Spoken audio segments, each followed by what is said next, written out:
Hi, welcome to another episode of the Carolyn Group Middle East News Hour. I'm joined this week once again by my inestimable colleague and friend from the Center for Security Policy and the Kohelet Forum here in Israel, David Wurmser, Dr. David Wurmser. Hey, David, how you doing today? I'm doing good, thank you. How are you? Great to have you back on the program today. David and I are going to talk about we're going to start our program talking about the new revelations about the nature of the Trump administration's relationship with Israel that are coming out as a result of the publication of a book by one of Israel's top left-wing propagandists who poses as a journalist by the name of Barak Ravid. But he's got some pretty stunning revelations that have come out over the past several days about Trump and his position on Israel and his position on the Palestinians and his relationship with then Prime Minister Benjamin Netanyahu that I think are all significant, both in relation to what Trump would be like in a second term and also to what really was accomplished here and how was it done. So I think that that's the main thing we're going to talk about. We're also going to move from there to an update on what's happening with Iran and where Israel and the United States now stand on blocking Iran's push to become a nuclear breakout state, a nuclear threshold state that's capable of developing a nuclear arsenal at will. And finally, I thought we'd go to the issue of U.S. academia, which is taking yet another escalatory step towards boycotting Jews in Israel. So I think that's a pretty jam-packed show just right there for you. It took me half the show just to tell you what we're going to talk about. So uh, let me just introduce the Trump thing. So last Friday, Israel's second largest circulation newspaper. I work for the top one, that's Israel Hayom, but Yediot Achronot ran a top headline with Trump swearing about Netanyahu and saying that he had blindsided him and that he had shown great disloyalty to the president when he congratulated Joe Biden after the election for his victory. That was well, let's focus for a second on what sort of pathological aspects there were to the Trump Netanyahu relationship. And then Saturday night, the same reporter published several of the excerpts of his conversation with Trump, which took place last April, where he was talking about Netanyahu and the Palestinians and his view of PLO leader and Palestinian Authority chairman Mahmoud Abbas. So Trump said that he didn't believe that Netanyahu wanted peace, whereas Mahmoud Abbas reminded him of his father during their meeting, and he was sure that he wanted peace, and he was so nice. And he said that he thought that the general, meaning Defense Minister Benny Gantz, former IDF's Chief of General Staff Benny Gantz, would have made a deal with Mahmoud Abbas, but then Netanyahu didn't want it. He said, Trump said that the reason that Israel didn't apply its sovereignty over Judea and over parts of Judea and Samaria, the Israeli communities in Judea and Samaria and the Jordan Valley, along the line set out by Trump's very own Middle East peace plan, was because Trump blocked Netanyahu from doing so.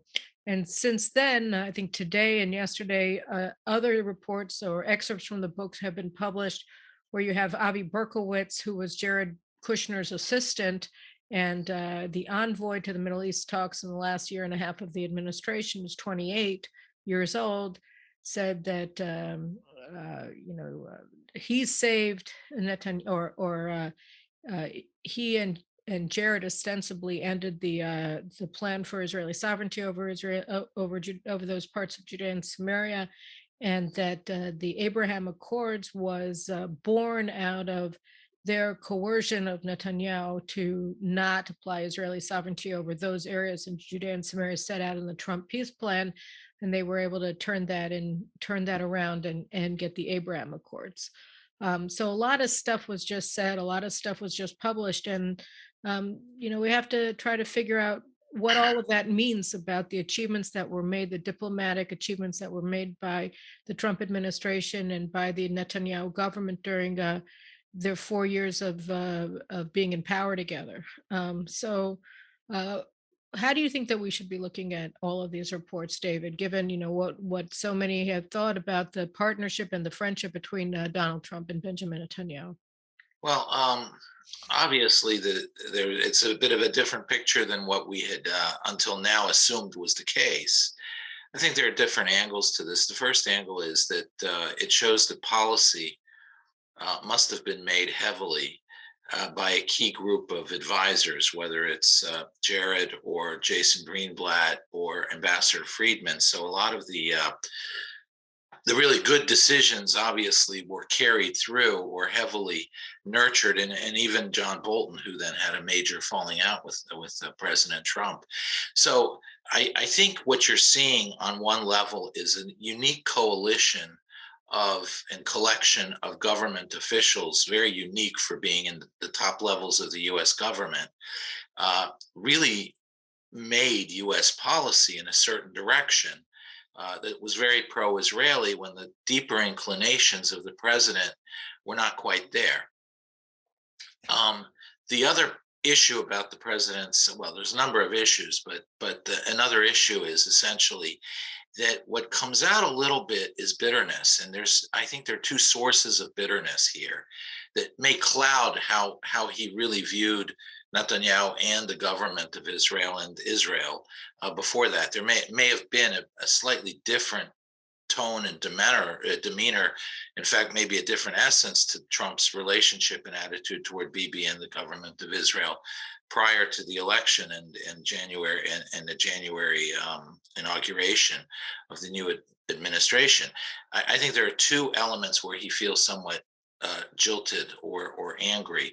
One is, and this applies also to Iran. One has to understand President Trump wasn't 100% on just supporting Israel. He believed he could come up with the deal of the century. He believed his skills and his negotiating abilities could lead to a deal of the century. And now half of that happened, which was the Abraham Accords, which in my view was the only realistic half. But the other half was that he would come up with a grand deal with the Palestinians. And ever since the beginning of the administration, President Trump had pushed this idea that there was a deal to be had with the Palestinians, a grand deal, a deal of the century. And I think that he felt frustrated at the end why that didn't happen. And Mohammed Abbas is very good at convincing people he's nice and says the right words. And if you're not deeply and over the long term inaugurated into the absolute abject dishonesty of the Palestinian narrative and debate, you could fall prey to that. So I think on one level, he felt jilted by the failure of the negotiations to validate his negotiating skills and deliver the deal of the century. And the aim of his anger wound up on Netanyahu. The second thing is it probably wound up on Netanyahu because of the inauguration and Netanyahu's fairly rapid congratulations that he sent. It was actually, the thing about it was that it wasn't even, I'm sorry, there's somebody at my door, but it wasn't even rapid. That's the thing. And one of the most obnoxious aspects of Barak Ravid's narrative is that after Biden was declared the president-elect on election night or the next day, Barak Ravid was basically sitting with a stopwatch and saying an hour has passed and Netanyahu still hasn't congratulated Biden. 2 hours have passed and Netanyahu hasn't congratulated Biden. And, every single Western leader in the meantime was lining up to congratulate Biden, whether it was Boris Johnson or the presidents of every major European country and other countries. Everybody was congratulating Biden, and there was Barak Ravid tweeting out hour by hour practically that Netanyahu hadn't congratulated Biden. Then alternate Prime Minister Gantz had congratulated Biden. Everybody had congratulated Biden except one person, Netanyahu. So after 12 hours, Netanyahu congratulated Biden. And then, immediately after, he posted another post thanking Trump for everything that he had done for Israel. And yet Trump presented it, and he's swearing and cursing at Netanyahu for being disloyal That really, I thought, Well, bespoke an ver- incredible petulance on his part and also an ignorance. I mean, Netanyahu actually took a lot of heat for those 12 hours where he was sitting on the sidelines and not congratulating Biden. yeah, I mean, look, there's also the issue of Pence and Vice President Pence, where Pence was an incredibly loyal vice president to the president all the way through, his biggest supporter, his biggest public advocate. And what happened on January 6th when he certified the elections, uh, there was really very little maneuver room that Vice President Pence had. But to this day, the president clearly has not forgiven Pence for that, for validating the election. And essentially, uh, Prime Minister Netanyahu fell into the same category and trap that Vice President Pence has fallen into, which is indeed, as you said, a form of petulance. So I think that there's a bitterness there. By the way, it's not really appropriate because one has to look at presidencies and prime ministerships as the custodianship of a trust. It's not about you. It's about your nation. It's about the trust, and you're a custodian. It's not. Precisely. I mean, the idea that Netanyahu could, I mean, in a way, it's a testament to the way that Trump and others saw Netanyahu as, as so close to them that that he didn't even realize that Netanyahu, as the prime minister of Israel, had absolutely no ability to ignore the declared election results. I mean, as the prime minister of Israel, it doesn't matter if Trump were his brother, he would have to congratulate the other guy for winning because that's the national interest of Israel. He can't ignore Israel's Precisely. national interest. And the national interest of Israel is his charge as the custodian of the trust, which is the preservation of the Jewish people's continuation in the land of Israel. So I think it was even inappropriate on some level for the president to expect otherwise. It isn't about the personal loyalty. Now, other presidents have also put loyalty ahead and so forth. And there's a certain fundamental human nature. You're going to trust people who've been good to you and been loyal. But at this particular moment, Prime Minister Netanyahu really had no choice, in my view. So combined with what happened to Pence, in addition to the fact that the prime minister did what had to be done as the prime minister, and the president, I don't think, fully understood the nature of the office, either his or Netanyahu's. I think that was a train wreck that was inevitable.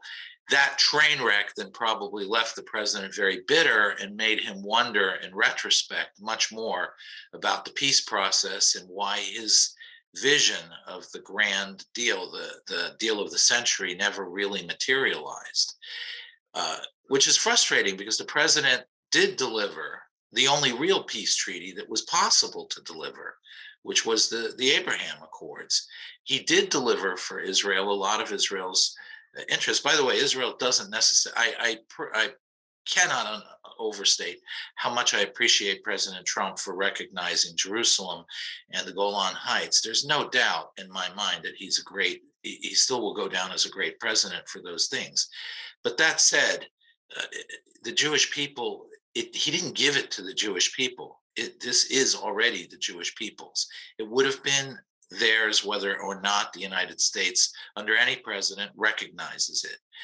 That is something that was given thousands of years ago. I couldn't agree more. And I don't mean to interrupt you, but it is just one of those things where, I think, I mean, first of all, Trump didn't make Jerusalem Israel's capital. Like you said, Jerusalem has been Israel's capital for over 3,000 years.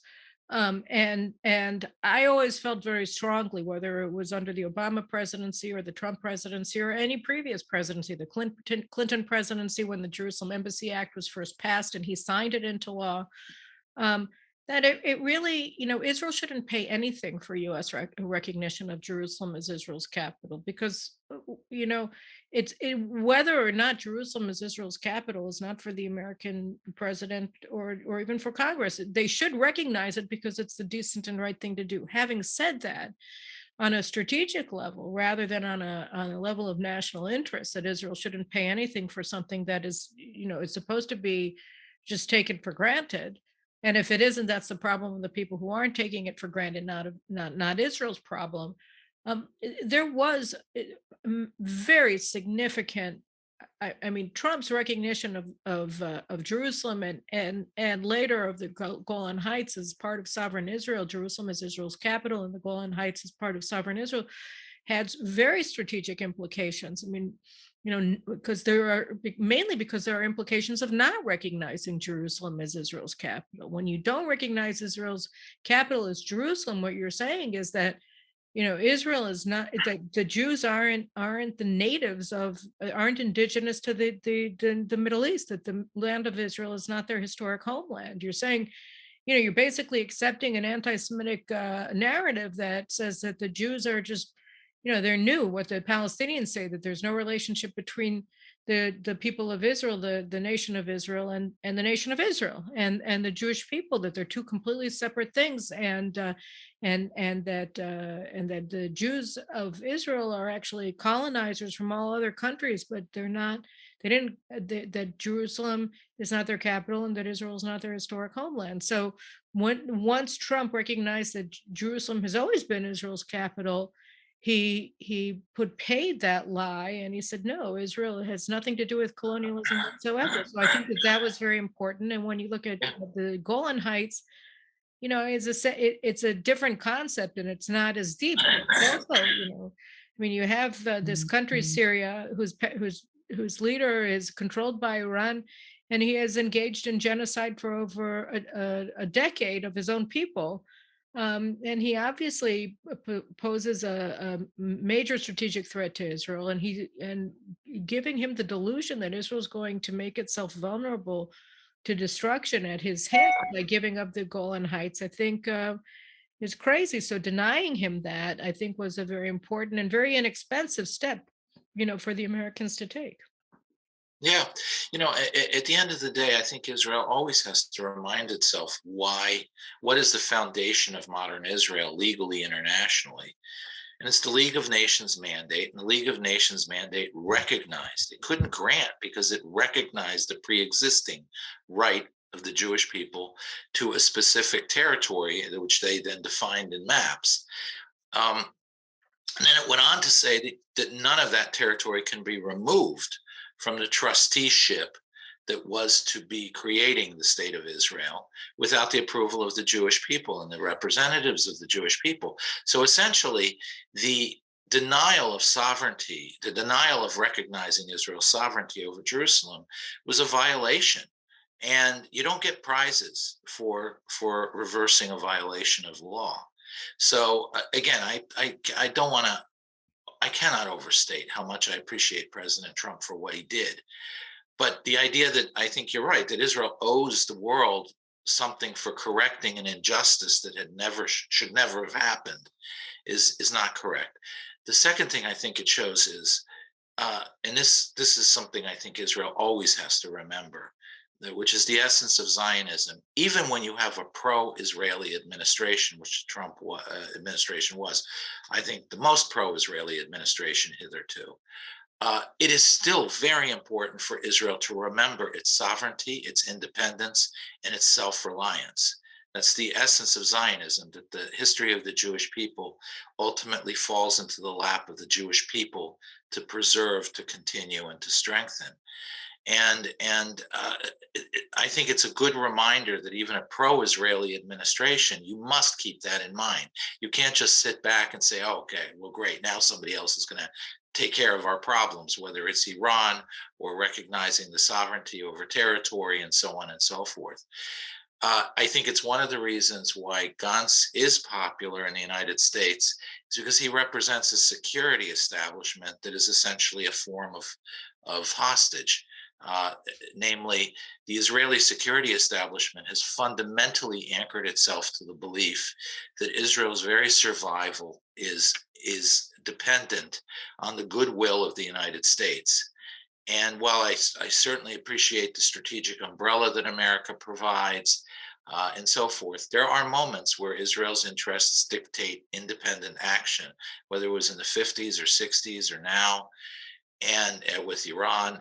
And I think it's very dangerous for the Israeli security establishment to think that Israel cannot afford to offend the United States when it touches upon a vital national interest and its independence of action to react. And unfortunately, again, I don't want to get into internal Israeli politics because I'm not an Israeli, or not yet, but the point is, Gantz represents the security establishment in his view that if not but for the United States, thereby there goes the existence of Israel.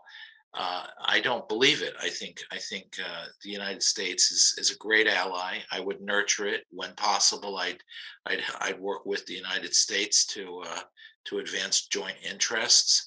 But there are times when Israel must stand on its own two legs, and I think that the president reflected a view in his appreciation of Gantz that suggests that he still saw Israel to some extent as not a fully independent nation.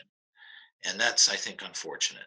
I think that for to my mind, the the reason why Trump was so unique and the reason why his presidency was so significant, not only for Israel, but really for all American allies, whether they liked it or not, was that he sought to his vision of foreign affairs as it played out through his actions, um, was one where America was maybe the first among equals, that he wanted America's allies to take care of their own Yes. problems, and he empowered them to do so, that he was willing to give American backing and American support, military or whatever, that was required, diplomatic, for America's allies to take care of their own problems and not to be constantly relying on the United States to do so, which is one of the reasons that the likes of Benny Gantz didn't really like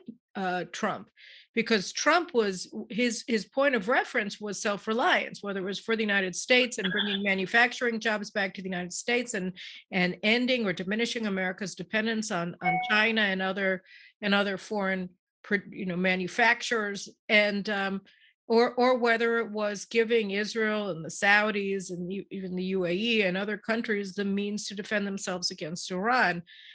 So I think, and pulling out American troops. Sometimes, it seemed, sometimes his decisions about pulling out American troops didn't strike me as altogether correct. I mean, I think that he was, but he was convinced, for instance, to leave American forces at key positions and choke points in Syria that carried out a lot of strategic missions despite their very small numbers. But I think, in general, I mean, that was a thing that really distinguished himself from all previous presidents in his relations with Israel. And you're right, what he was saying about Gantz indicated that even he wasn't is not devoid of this notion that Israel is really just, the little guy that you pat on the head after you tell him what to do, and he does what you tell him to do. Yeah, I think it's so ajar with the way he behaves and his mentality overall, President Trump's mentality overall. I mean, whether it was Japan or NATO or Israel or the UAE or Saudi Arabia, you're absolutely right. The grand shift in his strategic view was to leverage our allies and make them equal, not equal, but make them partners rather than supplicants. Uh, and that so ran against the foreign policy establishment's ethos in Washington, And clearly, the which Pentagon. which wants countries to be wholly dependent on the United States so that you can control them better. And I can't emphasize this enough. Having worked at the State Department, it is about control of allies. That is the foundational principle that governs our foreign policy establishment here. And where that came from, one can argue whether it was in the containment period and the Cold War, where you needed alignment and a truly a control over the situation to maintain containment and so forth. There may be historical reasons for where this came from, but the bottom line is the real currency of the State Department's relationship with other people, other nations, is control, and through the United States. God help us if two allies talk to each other. So. This was Trump's big departure, was, no, you know what, we're not going to control you. You pursue your interests, but at the same time, you carry the water for our interests. So essentially, this was leveraging Israel's power, Japan's power, India's power, et cetera. This was leveraging allies' power to help us in a time when we really don't need to have such foreign burdens on our shoulders as we're turning into an introverted upheaval.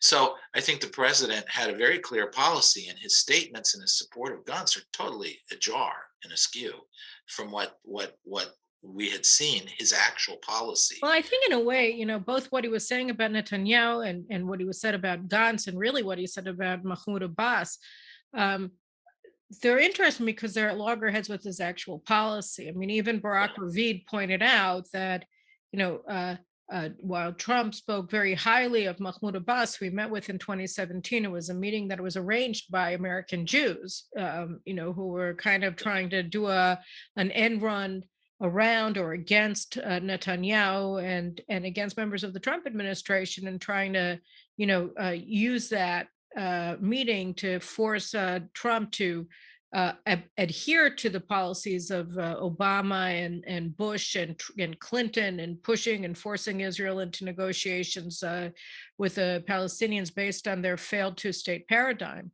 Yeah.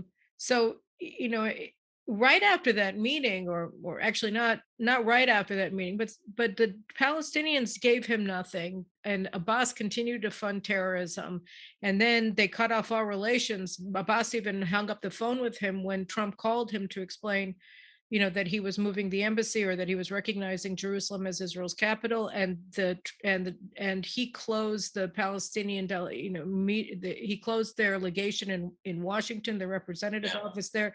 He defunded the Palestinian Authority. He defunded UNRWA.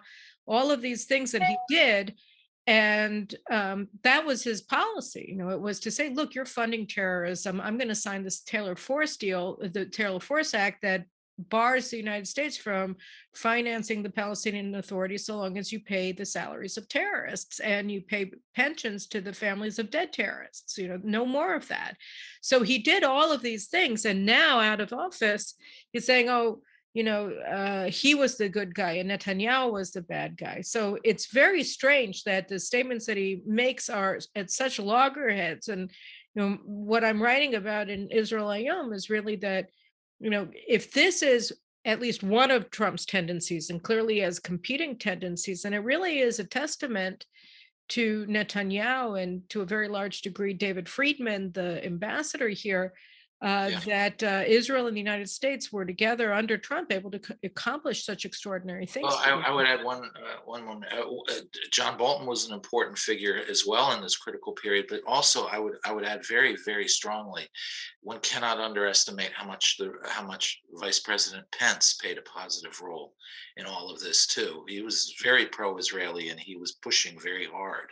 So I think, as you said, David Friedman and Jason Greenblatt and Jared even would really need to be given credit. So too, I think that needs Pence, Vice President Pence, really needs to be. And this gives Israel some hope in the sense that there is a foreign policy establishment on the Republican or conservative side that really is so fundamentally pro-Israeli and gets it.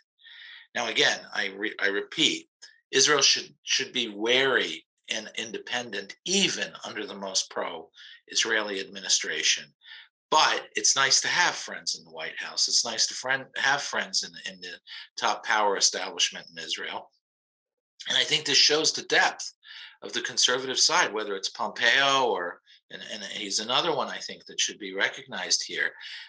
These were all people who were fundamentally rooted in the policies that the United States took under the Trump administration. And I think that what we're seeing is they had a great role in constructing them. And therefore, in the future, under any Republican administration, you probably will see a continuation and repeat of those policies. Well, I mean, that is a question that, some people here are asking. I have to say some people, I being the royal some people, because I'm asking it to myself, but I'm not the only one, which is Trump right now is the front runner by far to not only be the Republican candidate in 2024, but also to be the president. And until Barak Ravid's revelations about where he stands on Israel. That seemed like a fantastic outcome. But now, you got to wonder if he gets a second term and these are his inclinations, and he doesn't have to worry about getting reelected because this will be his last term. Where is that Republican base going to figure in his thinking? Because the way that he was talking about Netanyahu and the Palestinians, in a way, it was very, Mitt Romney and other establishment Republicans who went along with the two-state formula. They couldn't really have said it any better. And you kind of wonder at him versus other Republicans who are much more solid, and they don't sort of hem and haw or wax and wane in their support for Israel because they just don't. What would we expect from a second Trump term?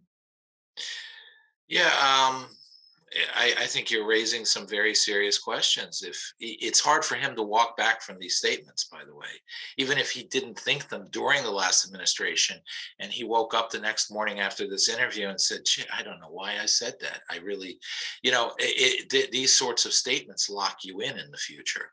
So it's disturbing. It's definitely disturbing.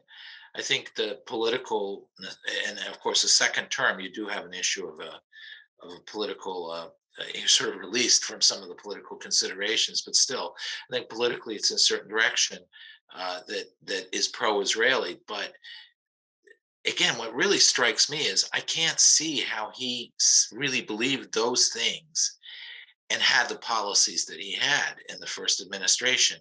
I have heard that he didn't particularly personally like Netanyahu at times. I don't know why. I don't know what was going on. But nevertheless, he seemed to like Israel a lot, and he seemed to work very well with Netanyahu. And certainly a lot of his aides, like Jared and so forth, did have an excellent relationship with Netanyahu. So again, I find this so dissonant from what the policy was and the behavior was that I almost have to look at it as a rewriting of what he felt projected onto the past based on his anger in the current. You know,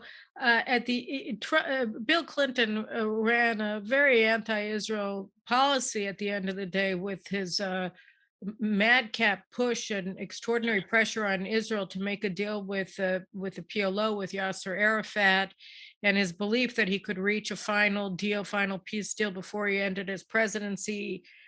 Even the Clinton parameters that he put out after in December of 2000, after Bush had already been elected, that were extremely anti-Israel in terms of what his view of what a final deal between Israel and the PLO would look like. Then when he was out of office, there was a report that Yasser Arafat called to say goodbye, and Clinton said, you ruined my presidency. And that later on, in the months after he left office, he said that Arafat was a liar and things. And I think it's better in a way. And in the meantime, Israel was blowing up, right? I mean, we were in the middle of the Yes. largest Palestinian terror campaign, at least since the 1930s and arguably ever. And over 1,500 Israelis were murdered at the end of Clinton's failed peace process, and as a direct result of the massive empowerment of Palestinian terrorists. So, to a certain degree, it's better for somebody to implement a fantastic policy that stabilizes the region and brings peace and strengthens America's ally Israel, and undermines its enemies, Iran and Syria and the PLO and Hamas, and then regret it, than it is to do the wrong thing, to empower terrorists, to undermine your allies, and then to regret that after dozens of people are killed every month in suicide bombings. No, I agree. Look, going forward, I think a Republican administration would be very favorable to Israel, although there is this little rising tide also of this camp surrounding Rand Paul and so forth.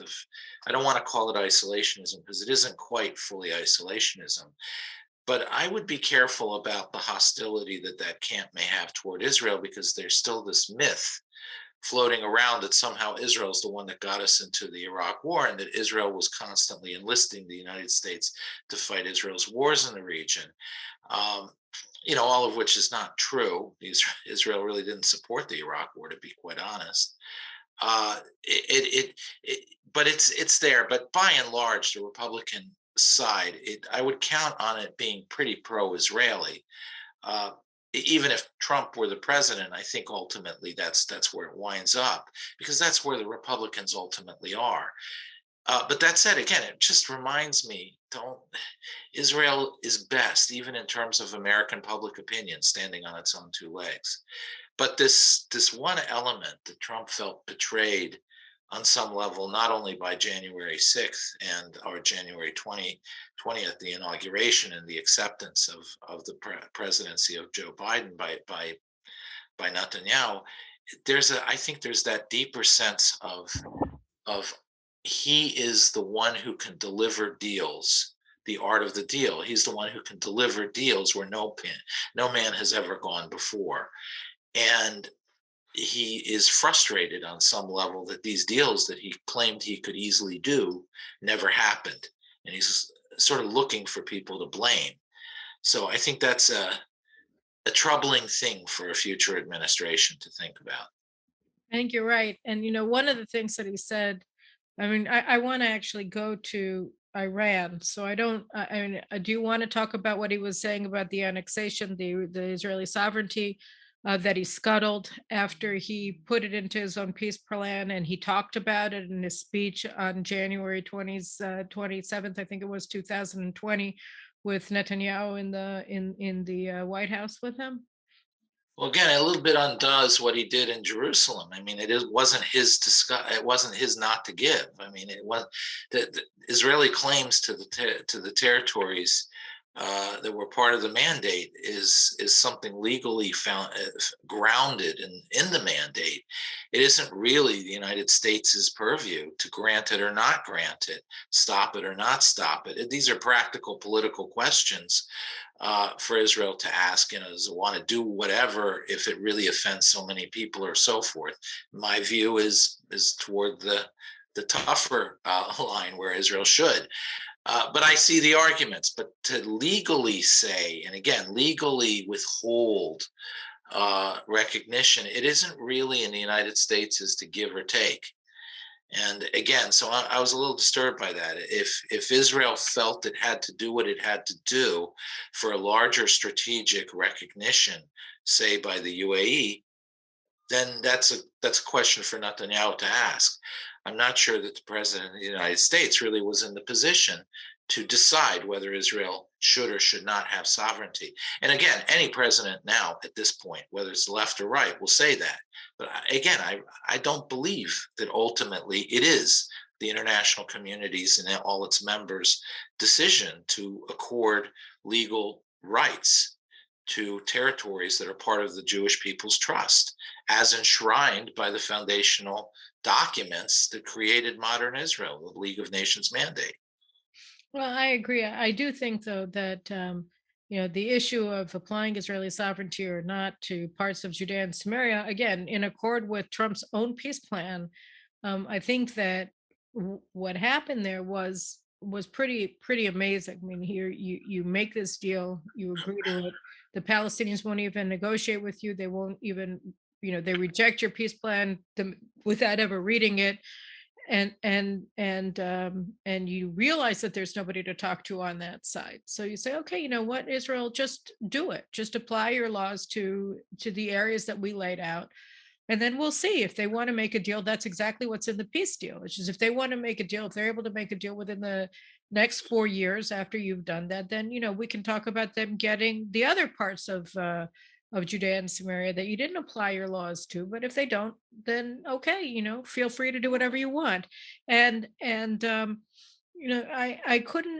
still don't understand how that could have been in the Trump deal of the century, and then Trump himself saying, no, you're not allowed to do that to Netanyahu. I cannot certainly understand why Netanyahu would say, well, if Trump is gonna, if Trump is gonna not back me on this, then I can't do it because that would harm Israel. And that's not the point here. The point is to to strengthen Israel, and therefore I'm just going to bow out of it if you're suddenly changing your position 180 degrees. Again, and it's so at odds with what the president had done before, in the sense that, again, maybe the art of the deal, really is so predominant in his head that this was somewhat of a step backward to have it be unilateral. The point is, it's realistic. Does anybody really honestly think Israel's going to leave East Jerusalem? If anybody's ever walked from the King David Hotel to the Old City, do they realize they're crossing over what people call the Green Line? Does anybody really think Israel's going to withdraw from Qumran in the Jordan Valley? Do they think really they're going to leave Gush Etzion or Ariel? It's practically, it's done. These are parts of Israel. There's no way to extricate them from Israel. That's why this whole And they 48 shouldn't be. hours There's thing absolutely shouldn't. there's no justification for So this was a recognition of a reality, right. that these are areas that are going to wind up in Israel, and Israel can't, and the world can't lie in limbo forever. And the Palestinians were the reason why there was such limbo. So as a result, you say, okay, fine. You don't ever want to be serious about this. We've given you 30, 40 years of an unbelievable deal, and you keep throwing it in our face and killing Jews and making the situation worse, and causing greater and greater tension and regional instability by your behavior, namely Abu Mazen and Yasser Arafat. Then fine, look, we got reality we have to deal with, and you chose not to have a deal, then we'll have to move forward without a deal. And that's essentially the spirit of what was going on. And now all of a sudden the deal seems to be that Abu Mazen wanted peace, and I don't know. It again is so at odds with what actually happened on the I agree. ground. All right. Well, one thing that he did say there, which I think it was overblown, but he did say that the most important thing that he did for Israel was leave the Iran nuclear deal, and he said that if he hadn't been president, then Israel would have been annihilated, which is the hyperbole. But I do think that leaving the Iran nuclear deal was, if we've already discussed um, the Jerusalem recognition and even the Golan Heights recognition of Israeli sovereignty as being, just uh, really a brilliant strategic move, mainly because you don't have to pay anything, and you get the most bang for your non-buck as you can possibly imagine, just by recognizing reality and taking away the hope of Israel's enemies and America's enemies that they're going to be able to destroy Israel or deny its right to exist. The leaving the Iran nuclear deal was something else. It was a very significant strategic move, and when we're looking at it in the context of the Biden administration's policies and even the Bennett, Lapid, Gantz government's policies on Iran, and how they're struggling and how the Americans are struggling to go back to that deal, I think that his statement is borne out to some degree. What do you make of it? How do you look at it in the context of what's happening today? Yeah, look, I think it was one of the most important moves of the Trump administration. Again, one I think that the Trump administration deserves very high praise for, was leaving the nuclear deal. The problem was the follow-on and what that meant. Again, you could go one of two routes once you leave the nuclear deal. You could believe that there was another deal to be had, but that it would be grounded on very sober and restrictive terms with the Iranians. In other words, a real deal, a real meaningful deal, or alternatively, that no deal is possible, and that other policies have to be pursued with Iran, which is hell-bent, whether it's in a deal or not within a deal, for nuclear weapons. So the fundamental policy question afterwards, I think the Trump administration, Trump himself, again, with his belief that he can negotiate in a way that nobody else can, I think believed that another nuclear deal was possible, and that it was much, much tougher. So the toughness of the Trump administration on Iran was geared toward destabilizing the regime, leaning on the regime, creating such a threat to the regime that it constitutes sufficient leverage for them to buckle and come back under a very tough deal that more effectively controls their program. I think that that was a schizophrenia in American policy that sounds reasonable, that you do that, and hey, if the Iranian regime falls along the way, because we were so tough, well, that's not bad either. So it seemed to be a no lose type situation. But the truth is, those policies are contradictory. The moment that you suggest that you're after a deal, any deal, even a really tough deal in the end, you're signaling the Iranian people that they're a pawn, that their freedom, that their attempt to get rid of their government is meaningless to you, and that at the end you'll sell them out. The more the Iranian regime is threatened, maybe the better off it'll be with a nuclear deal, but the Iranian people themselves will be sold out. So they were limited in how far they would go because they felt that the international support for their uprisings, and there were a number of them during the Trump presidency, I think they felt that the support was not quite there, and I think it prolonged a process of the fall of the Iranian regime that might have been expedited by that. I personally think that the Trump policy, had he had a second term, would have led to a regime collapse in Iran right around now, or maybe shortly into the future.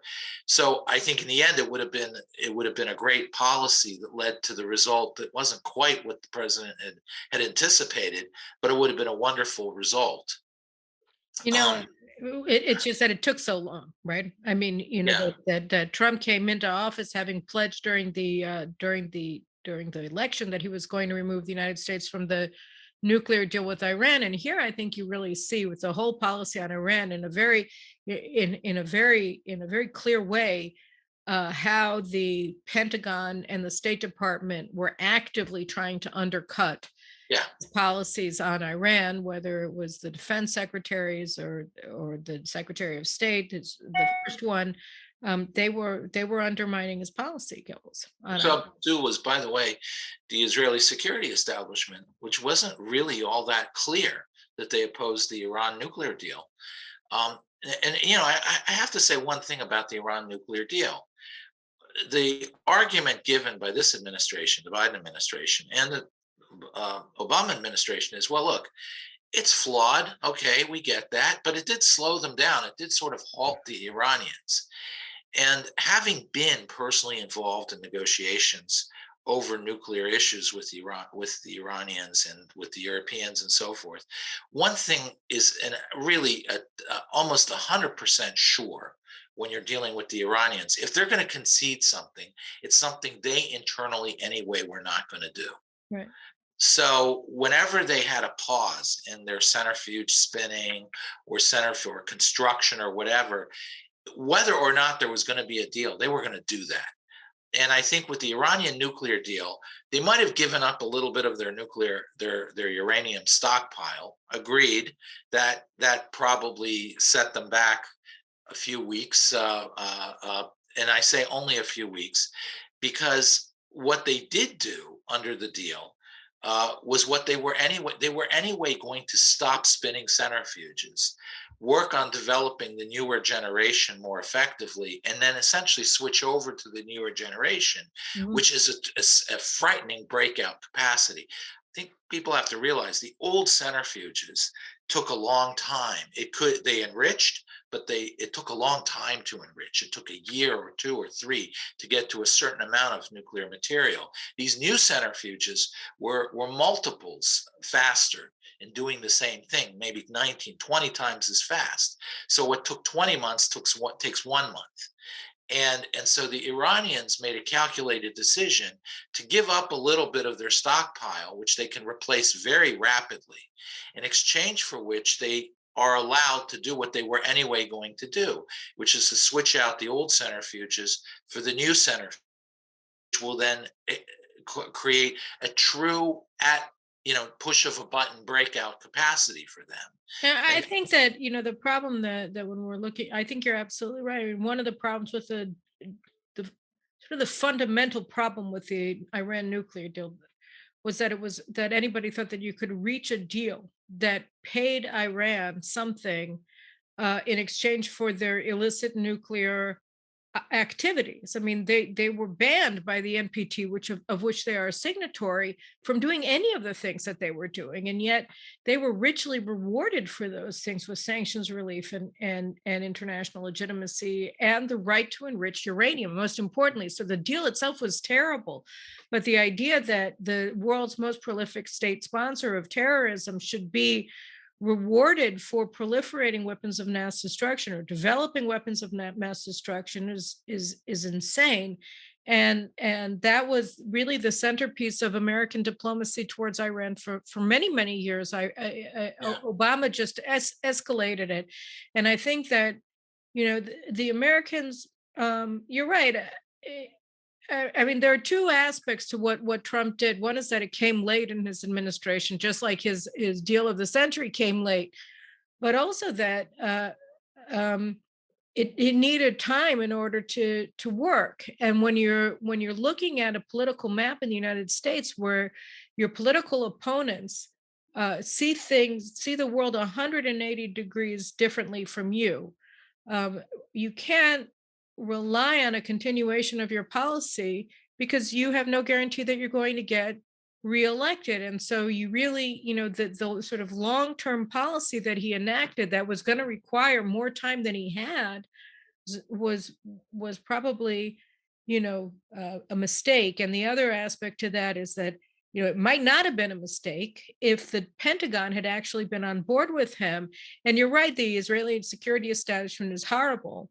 But a couple of weeks ago, a Yahoo News article came out, which was stunning, and because it said that Trump, or the National Security Policy Council under Trump, had given detailed guidance to the Pentagon and the State Department for things to do to undermine and destabilize the Iranian regime, where it was the CIA and the Pentagon, not the State Department. And they slow rolled everything. The director, Gina Haspel, and Mark Milley, the chairman of the Joint Chiefs of Staff, slow rolled everything that they were asked to do. They did nothing, and they didn't provide plans. They didn't put together. They didn't do anything until it was too late, until it was clear that any steps that they were going to take were going to be carried out under the Biden administration, meaning that they would never be carried out. So that was, if you didn't have a Pentagon and a CIA that were actually committed to undermining your policies, and then perhaps he would have been able to complete everything that he needed to do in one term. It's another thing that, looking back on the Trump administration, I think it's important to realize is Gina Haspel and Milley were both his appointees, Right. and as were Tillerson and so forth. I think that President Trump, again, coming from New York, the ethos of New York is so fundamentally different than Washington. And again, I'm not saying that he should become a Washingtonian. The opposite. Washington is a really bad place. It is a swamp indeed. But to navigate through that swamp, you need a team, and you need to work as a team. He needed a bench. He needed to go and have a depth of appointees and take seriously the political appointee structure to really impose his will on the bureaucracy. And I don't think, as a businessman, he ever internalized that properly throughout his administration. That it really is, as Harry Truman, or actually it was, Harry Truman said, when you push a button as a president, nothing may happen, because it really depends on your team to make it happen. And I think that's one of those tragic flaws of the Trump administration, is he approached it like a New York business, where he really is in charge, as opposed to a Washington administration where he needs a team to implement it. And I think it hampered his ability to both judge who's his friend, just like Abu Mazen was no friend of, no grandfather or father figure. He was a liar, and he was dishonest, And a terrorist. and a terrorist, and a Holocaust denier, essentially. So too is yeah, Argina Haspel and Millie, they were not part of his team. They were, may have great qualities and honorable people. But one has to remember, Gina Haspel was the London station chief under the last year of the Obama administration, which is when the P dossier was happening, and so on and so forth. So there really is a real question mark. A lot of people had concurrently, by the way, this is not in retrospect, concurrently, a lot of people were quite shocked when he appointed these people because they knew they were not loyal and were working to undermine him. And that was a consistent theme of this administration, is Yeah, that well, he yeah, I mean, always choose people who were trying to implement his own policies of undoing the swamp. you know what would, I mean, and that sort of is what is so distressing as well about Barak Ravid's book, because Barak Ravid is not getting his stories from the Pentagon or from the CIA. He's getting it apparently from Avi Berkowitz. I mean, I think the stories that came out today and yesterday are all quoting Avi Berkowitz and citing Avi Berkowitz, and Avi Berkowitz attacking Friedman, Avi Berkowitz attacking Netanyahu in Trump's name. And it's one of those things where you had this really excellent team of people who came at this issue from very different perspectives. And you saw Jared was moving in a different direction from Friedman, and to a certain degree from Jason Greenblatt. And he was more interested in making a deal with the Palestinians. As he made clear after the White House events in January of 2020, where Trump introduced his peace plan that involved Israeli sovereignty over parts of Judea and Samaria, and then Netanyahu said he intended to implement that aspect of the deal immediately. And then there was this whole huge hullabaloo that it was really because of cleavages inside of Trump's team. And these were the people who were the most loyal to Trump. And so, in a way, I mean, the most distressing aspect of it is that this team worked fairly harmoniously with, aside from apparently Avi Berkowitz's own leaks to Ravid, which Ravid cites in his book, um, uh, operated pretty harmoniously together. And now, a year later, that team, which really did so many extraordinary things in the Middle East, is unraveling, and that's also a shame. You know. Yeah, it is. It is. But again, I think that it does show some of the flaws that were in the administration before. It's too much reliance on the system, and too much feeling that if you order people to do the right thing, either they do it or you fire them, and that doesn't work that way in Washington. So make sure you have your people in places of power that you need to have them. Is the I key. remember David Goldman, our friend who I had on the show to talk about China a couple of weeks ago. David, once, I think at the outset of the Trump administration, said to me, the problem is that we don't, the neoconservatives of the Bush administration uh, fundamentally did not understand a lot of things. Yeah. The messianic impulse of thinking that elections were going to transform everybody into Jeffersonian or Madisonian Democrats, liberal Democrats, in the likeness of America. That was wrong, obviously, and America paid a very significant price because of that blindness. And he said that it was very hard because they had sucked all the oxygen out of the room, and they had blocked anybody who wasn't on their team from advancing in the foreign policy circles of the Republican Party, that Trump didn't really have people who had experience, except for some old timers from the Reagan administration, who he could turn to when he was trying to fill positions in his administration in the foreign policy team. And one of the advantages of the last 4 years is that there have been a lot of people who worked in the Trump administration who got government experience, who would be able to then, if they were interested, work again in another Republican administration, whether a second Trump administration or somebody else's administration, and bring that experience to bear again. Mhm. You know.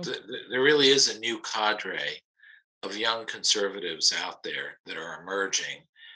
Of course, there is that Rand Paul school, but there's really, when you look around and you see things like the Vandenberg Institute or the Andy Marshall Fund and so on and so forth, you're beginning to see a new crowd emerge that aren't neocons, don't have the flaws of the neocons, uh, but are really committed to a more assertive American power.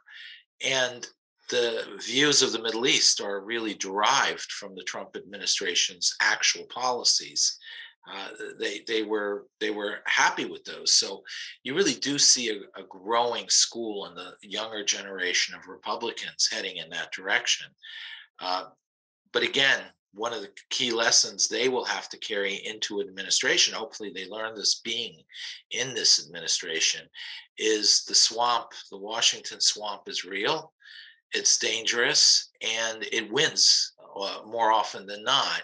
And that you really have to be on your toes all the time and understand you cannot assume that the bureaucracy will do what you ask it to do just because it's their job. It doesn't happen that way. No, it doesn't. And another aspect to that that's so disturbing is where I wanted to end today, which is the state of America's academia, right? So, because they are the ones, the universities are where you're getting, we're going to be getting the next generation of American policymakers, whether in foreign affairs or in domestic affairs. And and last week I think it was, the Middle East Studies Association, which is the largest Middle East studies association in the United States. It was on December 2nd. They passed a resolution at its annual business meeting that endorses the boycott, divestment, and sanctions call against Israel. And I'm just reading from an op-ed written by William Jacobson and Joanna Markant from the Legal Insurrection Foundation. And it's supposed to go to a full membership vote in January.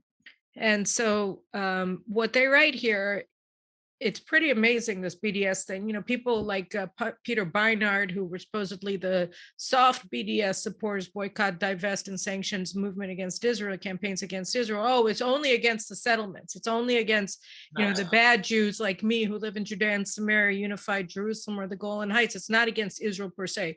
But what Jacobson writes here is that prohibited activities include academic projects or activities, research and development projects, speeches, including debates, study abroad programs in Israel, publishing in or refereeing articles for Israeli university journals, and normalization projects in quotation marks. As the BDS guidelines make clear, the boycott covers individual Israelis who represent such institutions. The Middle East Studies Association vows in the resolution to give effect to the spirit and intent of this resolution endorsing BDS. So it has 2,700 individual members and 54 institutional members, including major public universities such as Florida State University and University of Arkansas. So, this is an all-out boycott of Israel, of everybody who is pro-Israel. I mean, debates, you're not allowed to have debates about Israel. Yeah. There's only one way you can talk about Israel. And this goes together with a study that was put out by Heritage this week that said that it was published, I think, by the Washington Free Beacon, where they said that, I don't know, something along the lines of 90% of the tweets put out by diversity officers in U.S. universities were anti-Israel, anti-Semitic, and only 61% of their China tweets were anti-China, or 61% were pro-China, and only 40% were anti-Chinese. So, these people are anti-Semites, the people who are in charge of the diversity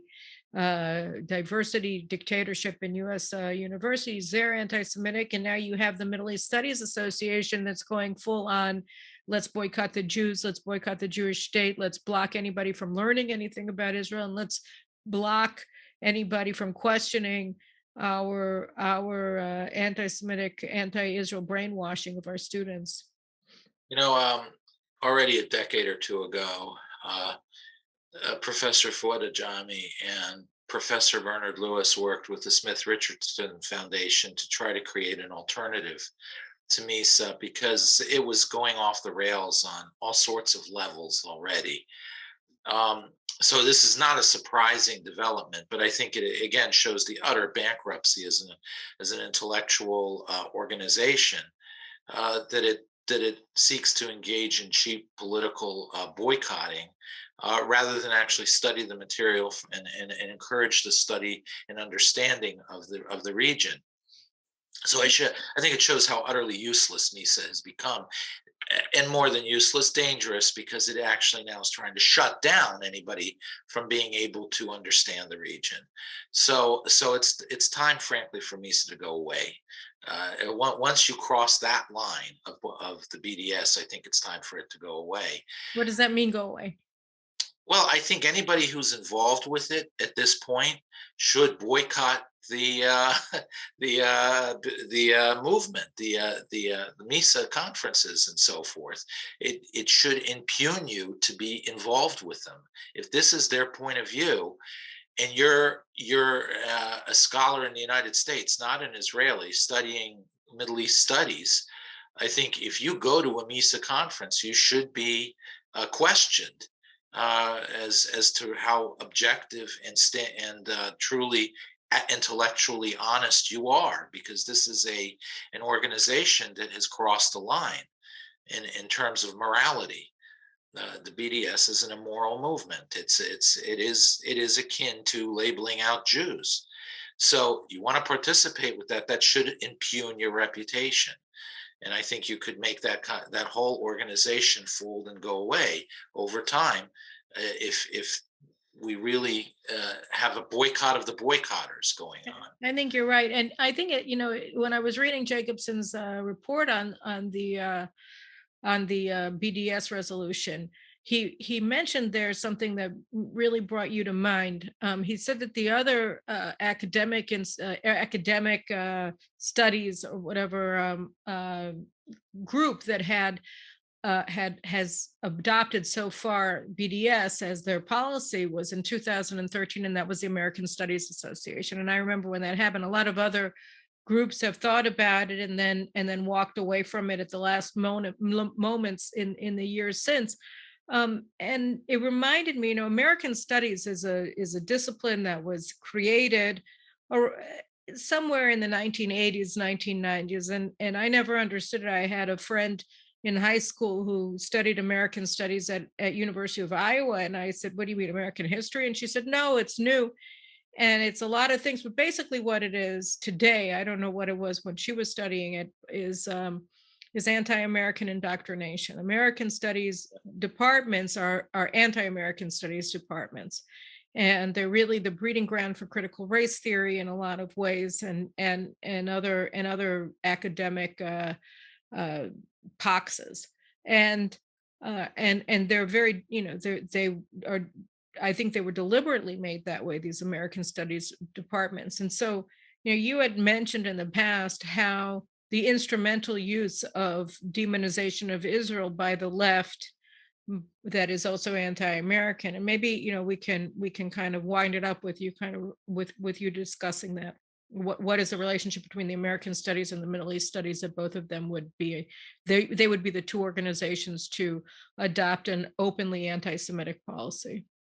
Yeah, I think what you're seeing in America is the creation of superstructures to impose on real study or real knowledge a fundamental shift. So in medicine, the doctors don't set medical policy. There's health policy professionals, which are not doctors, and they have more power now than the doctors.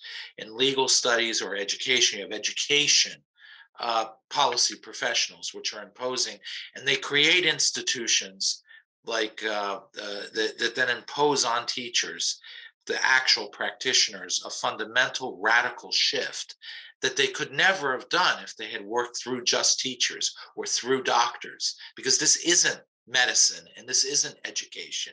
This is ideology imposed through recreating this superstructure down onto the actual professions. And it's happening in academia too. So I think what you're seeing here is this deep ideological commitment to unraveling, un, un destroying the bonds that keep America together as a culture, as a nation. And part of those bonds are to understand our Judeo-Christian foundation. It isn't just a democracy. It isn't just some form of Rome with elections.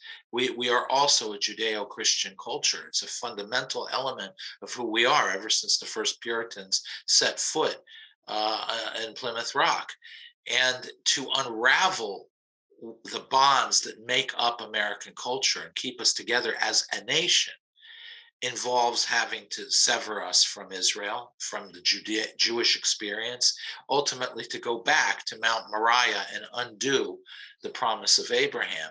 So I think that it's all part of a continuum of assault on the West, whether it's the Western science, which is now under severe assault by quote scientific policy communities, or whether it's our own history being assaulted, whether it's through destroying statues or destroying the cultural foundations of the West by saying the Judeo-Christian culture is evil. I agree. I think it's something that sort of joins all of these things together.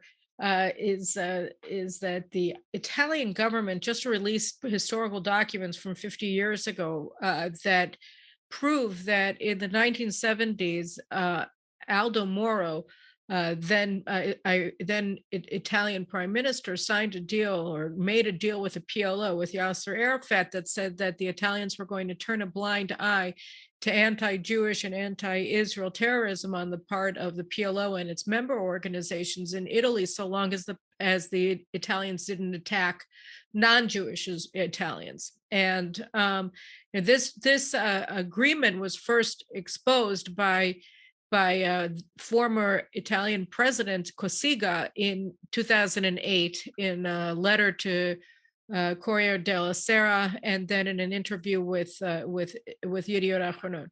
And it was really funny because after the news that the documents had been released that Cossiga had referred to in 2008, I remembered I had written about it at the time. And so I went back to my archive and I found the article that I wrote about Cossiga and what he said from 2008. And I posted it on my Twitter page if anybody wants to look for it. And the thing that was notable, I mean, there were two aspects that were notable. So one was there was a little boy, a 2-year-old boy, in 1982, in October of 1982, on I think it was the first day of Rosh Hashanah, the PLO bombed the crowd outside of the Rome synagogue, and a 2-year-old boy was murdered when he was coming out with his parents of the synagogue on Rosh Hashanah. And the story that Cossiga told was that that the Rome police had gotten updated from the PLO that this was going to be going down, and they left their post of guarding the synagogue about an hour or so before the bomb was detonated. So they left them vulnerable to the bomb. They colluded with the PLO. They enabled the Palestinians to bomb the Rome synagogue. And then in 1985, there were PLO attacks on the El Al ticket counters, the Rome and Vienna airport, and there too. The Italians got a heads up from the PLO and they did not inform Israel, and 10 people were killed in Rome. But the Italians, Cossiga said, didn't care because they were all Jews and Israelis and Americans, so they had it coming. And arguably the same thing happened with the Achille Lauro hijacking in 1985. Yeah. But so I wrote about that. But what was interesting was, at the same time, there was all the discussion of Iran's nuclear program and the Bush administration basically deciding they weren't going to do anything about it, and that it was somebody else's problem. And Bernard Kouchner, who was then France's foreign minister, gave an interview, I think it was to the Israeli media that I cited in my article, where he said, essentially, the Europeans are freeloading on Israel. They don't care about Iran's nuclear program because they trust Israel to take care of it for them. that, Israel was going to fight the Iranians. The Israelis were going to take out Iran's nuclear sites, and therefore the Europeans didn't have to worry about it, and they could empower Iran. They could do business with Iran. They could sponsor Iran. They could do anything that they wanted. They could ostensibly side with Iran against Israel, or actually side with Iran against Israel on a whole load of things, because they figured Israel was going to, protect them by protecting itself. And I thought that was pretty amazing, because almost everything that we're seeing today in one way or another is an expression of this dual view of the Jews, that on the one hand, that are both incredibly anti-Semitic. That on the one hand, you say, well, the Jews have to do exactly what we say, which we see a lot of with the European and American leftist support for the PLO, and even American sort of establishment foreign policy people support for the Palestinians against Israel, and their acceptance of the delegitimization of Israel. And Israel, you better do what we say. We're going to put pressure on you. You better do it. And then on the other hand, there's this view that the Jews are all powerful, and therefore you can trust them to take care of business for you. You can attack them and weaken them as much as you want, but at the end of the day, they're so strong because they're Jewish that they're going to come and save everybody. Yeah. And, I ended it by saying, Israel might be convinced by you that it shouldn't do anything. And then Israel, God forbid, is going to be attacked by Iranian nuclear bomb, and you're not going to have the Jews to protect you anymore. Exactly. Apart from it being grossly unfair, you're absolutely right. There's a certain point where Israel doesn't feel it can strike Iran, because the world will come down on it. Again, I think Israel should anyway. That said, it's scary when you're a small country like Israel and the whole world threatens you and then harps on your own nuclear program. It's terrifying. It's not fair, and it's terrifying. Well, God willing, we'll realize what the game is before it's too late and do what needs to be done. We'll just have to see. Exactly. All right. Well, thanks so much, David. I could go on and talk to you for another 2 hours, and maybe there would be a lot of people who would want to listen to us, but maybe we should end it, because it is supposed to only be an hour, and we have been going on for an hour and 15 minutes. So until next time, thanks again to Dr. David Wurmser, my wonderful friend, for joining us in this conversation. And we'll see you next week. Remember to subscribe and to share, and tell all your friends that they should be subscribing and sharing, because the news and the analysis that you're getting here at the Carolyn Glick Middle East News Hour is stuff that you're just not going to find anywhere. So thanks so much. Have a great week. Thanks, David. Sure. Thanks. Bye-bye. Catch you later, Carolyn.